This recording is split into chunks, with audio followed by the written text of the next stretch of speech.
Então Deus continua chamando e vocacionando as pessoas para a sua obra. Agora você tem que se colocar à disposição de Deus. E muita gente tem feito muita coisa ao mesmo tempo. É melhor fazer menos um pouco, né? Nós não podemos também aceitar tudo quanto é cargo que vem para a igreja. Tem gente que vai fazendo 5, 6 coisas na igreja ao mesmo tempo. E acaba, então, ele perdendo o ministério que Deus lhe confiou, porque ele se ocupou demais, né? Então aqui, o pastor Antônio Gilberto fala que Deus se apresenta como o Deus de Abraão, Isaque e Jacó, né?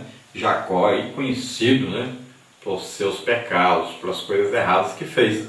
Mas um homem que se arrependeu de seus pecados, um homem que se converteu realmente a Deus, um homem que buscou realmente intimidade com Deus. E Deus fez uma aliança com ele. Tá? Então, aí é um homem que dá exemplo para nós. Nós estávamos lá no mundo, né, e tínhamos essas qualidades que Jacó tinha. E tínhamos esses defeitos que Jacó tinha. Mas quando nós temos um encontro com Deus, como ele teve aquele encontro com aquele anjo, passou ali à noite, né, em oração, esse encontro mudou a vida de Jacó. Então nós temos que ter esse encontro aí com Deus e deixar que Deus então nos transforme, nos use naquilo que ele deseja que nós sejamos usados. Tópico 2 aí, o preparo de Moisés. Êxodo 3, de 10 a 15. Moisés foi chamado e recebeu o treinamento da parte de Deus para que cumprisse sua missão com êxito. Deus ainda chama e prepara seus céus. Talvez ele o esteja chamando para a realização de uma obra. Qual será a sua resposta? Moisés experimentou o silêncio e a solidão do deserto em Midian. Êxodo 3:1. Em sua primeira etapa de 40 anos de vida, viveu no Palácio Real e frequentou as mais renomadas universidades. O conhecimento adquirido por Moisés e empregado com sabedoria foi-lhe muito útil em sua missão de libertador, condutor, escritor e legislador da longa jornada conduzindo Israel no deserto. Então Deus ainda continua chamando homens para fazer a sua obra. Então você que escolhe se você vai se colocar à disposição de Deus ou não. Então Deus escolhe, chama a pessoa. Então você se coloque à disposição, atenda ao chamado. Deus vai treiná-lo, Deus vai orientá-lo, né? E Deus vai falar com você e vai capacitar você para fazer essa tarefa que Ele quer que você faça. Então nós vamos ver aí que Moisés, depois de passar 40 anos no Egito, aprendendo ali muitas coisas importantíssimas, né? Como construir, como governar um povo, né? Táticas de guerra, de defesa, e ali medicina, aconselhamento, tudo isso ele aprendeu. Então isso era importante, era um treinamento que Deus estava lhe dando. Mas depois ele teve que passar então por esses 40 anos no deserto, para aprender a intimidade com Deus, aprender a conhecer Deus, a buscar a Deus. E então ele aprendeu a ser manso, humilde, para estar à disposição de Deus, para fazer a obra de Deus. Então Moisés, agora conduzindo aquele povo, ele teve que assumir muita coisa, depois teve até que dividir com outros a sua tarefa, né? Porque ele passou de repente a ser um legislador, condutor do povo, né, um libertador. Ele passou a ser de repente aí um representante de Deus diante do povo, tinha que aconselhar o povo, tinha que julgar todas as causas. Então ele passou a ser uma pessoa muito importante e muito requisitada, tanto é que precisou de ajuda aí de outros 70 homens, porque não ia dar conta. E além de tudo isso, se tornou um escritor, né, que escreveu exatamente esses 5 primeiros livros da Bíblia, Pentateuco, e se acredita que ele, durante o tempo que passou ali em Midian, ele tenha escrito o livro de Jó. Se acredita que quem escreveu o livro de Jó foi também Moisés, e que se acredita que tenha sido o primeiro livro a ser escrito. Tópico 3, o objetivo da chamada divina. Êxodo 3:10. O propósito divino era a saída do povo de Israel do Egito, liderada por Moisés. Deus pode, segundo o seu querer, agir diretamente. Contudo, o seu método é usar homens e mulheres junto aos seus semelhantes. Hoje, em relação a muitas igrejas, Deus está dizendo a seus dirigentes: tira o Egito de dentro do meu povo. É o mundanismo entre os crentes, na teoria e na prática, no viver e no agir, enfraquecendo e contaminando a igreja. É Israel querendo voltar para o Egito. Deus, com mão poderosa, tirou Israel do Egito, mas não tirou o Egito de dentro deles. Porque isso é um ato voluntário de cada crente que, quebrantado e consagrado, recorre ao Espírito Santo. Certamente eu serei contigo. Isso era tudo o que Moisés precisava como líder espiritual do povo de Deus. Hoje, muitos já perderam essa divina presença em sua vida e em seu ministério por acharem que são alguma coisa em si mesmos. Daí a operação do Espírito Santo cessar em sua vida.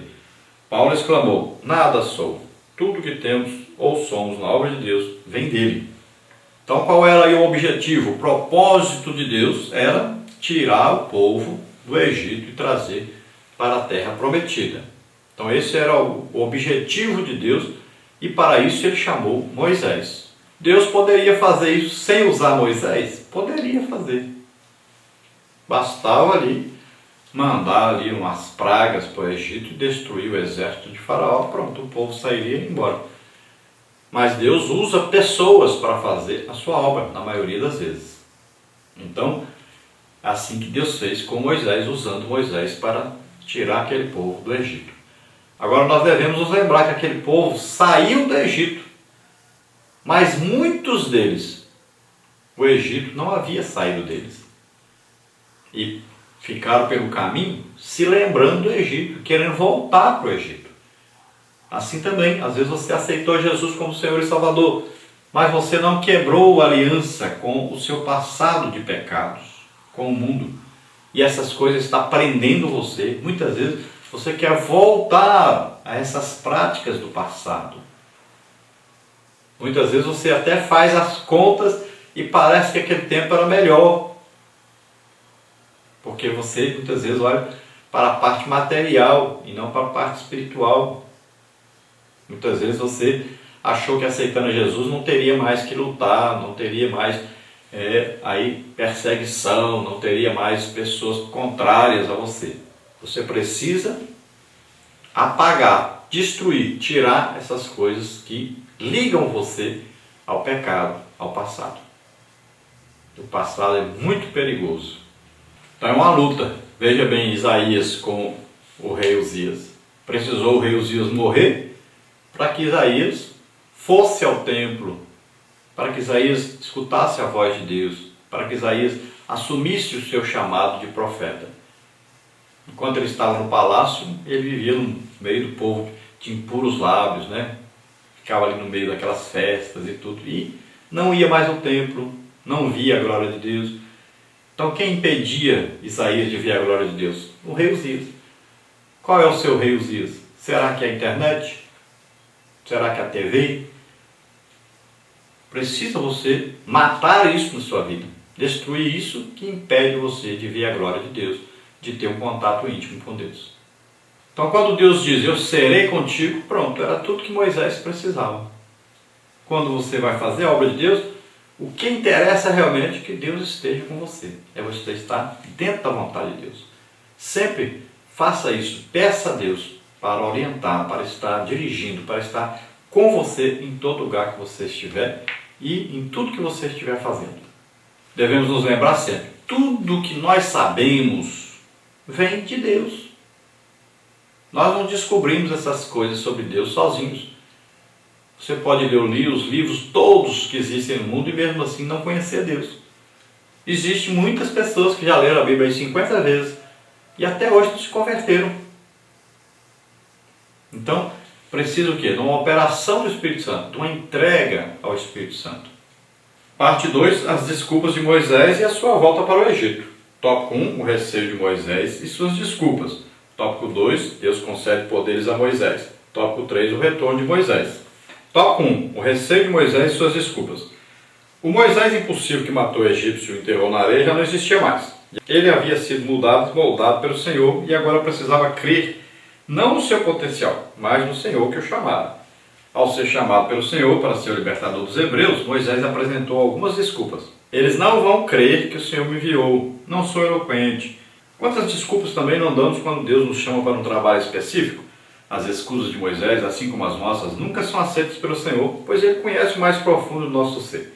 Se o Senhor está chamando você para uma obra, não tema e não perca tempo com desculpas. Confie no Senhor e não queira acender a ira divina como fez Moisés. que tentou protelar sua chamada dando uma série de desculpas a Deus. Êxodo 4:14. Então veja aí que aquele Moisés que resolveu de repente libertar o seu povo, matou o egípcio, tomou atitude, né? Achou que ele ia fazer com as suas próprias forças o que tinha que ser feito. Ele não existia mais, passou 40 anos no deserto, agora está um homem manso, humilde, tranquilo, né? Então ele não agia mais impulsivamente. E quando Deus o chama, ele vai olhar para si próprio e ver a sua incapacidade. Ele já pensou logo, não, vou chegar lá e dizer para eles que o Senhor me mandou, eles não vão acreditar em mim.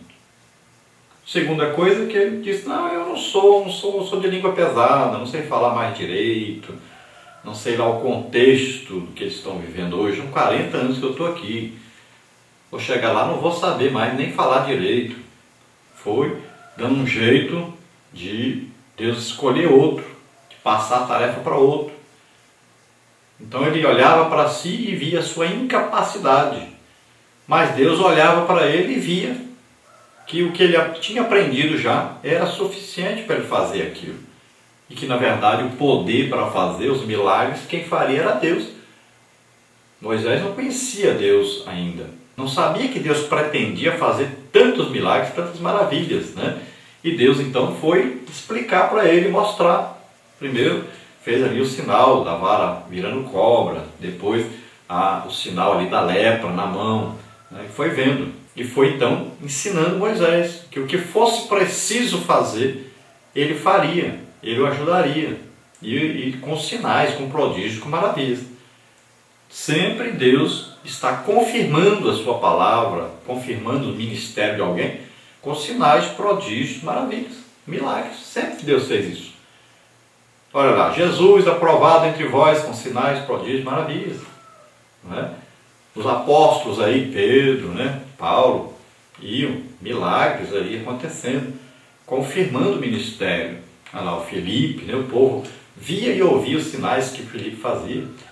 Então, Atos dos Apóstolos é um exemplo para nós de como a igreja nasceu, como a igreja cresceu, se desenvolveu, como a igreja ganhava multidão de uma vez de almas, através do que? Sinais, prodígios, maravilhas, pregação do Evangelho. Então eu dou um conselho para você. Você foi chamado? Você sentiu que Deus te chamou para fazer uma obra para Ele?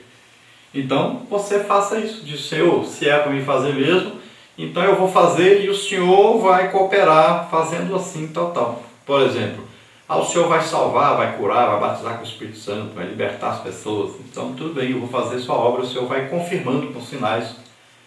Então faça isso. E Deus responde, Deus é Deus vivo. Deus é um Deus poderoso. Agora você precisa acreditar nessas coisas. Você precisa desejar essas coisas. O segredo com Deus sempre é esse, desejar e acreditar. Então pare de ficar dando desculpa e aceite a obra que Deus tem para você fazer. E peça a Ele para confirmar essa obra com sinais, prodígios, maravilhas. Então Deus concede poderes a Moisés. A fim de encorajar Moisés e confirmar o seu chamado, o Senhor realiza alguns sinais. Da mesma forma, Deus ainda demonstra sinais para nos mostrar o seu poder e a sua vontade. Então, quando Moisés ali fica em dúvida, Moisés está ali temendo fazer aquilo, Deus vem então o quê? Com sinais para mostrar a ele que ele vai usar o seu poder para realizar aquela obra.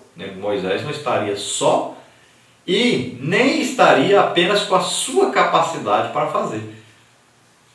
Deus realizaria sinais mostrando que ele estava naquele negócio, que ele estava presente ali. Então ele usaria o seu poder miraculoso. Sempre, em todo lugar, quando Deus se manifesta, existe ali milagres. Não existe igreja, nem local nenhum, onde Deus se manifesta, que não exista milagres. Tópico 3, o retorno de Moisés. Moisés não revelou ao seu sogro Jetro o que ele faria no Egito. Ainda não era a hora certa para isso. O líder precisa saber o momento adequado para revelar seus projetos. Entretanto, Moisés não poderia partir sem o consentimento de sua família. Assim ele disse a Jetro que iria ao Egito rever seus irmãos.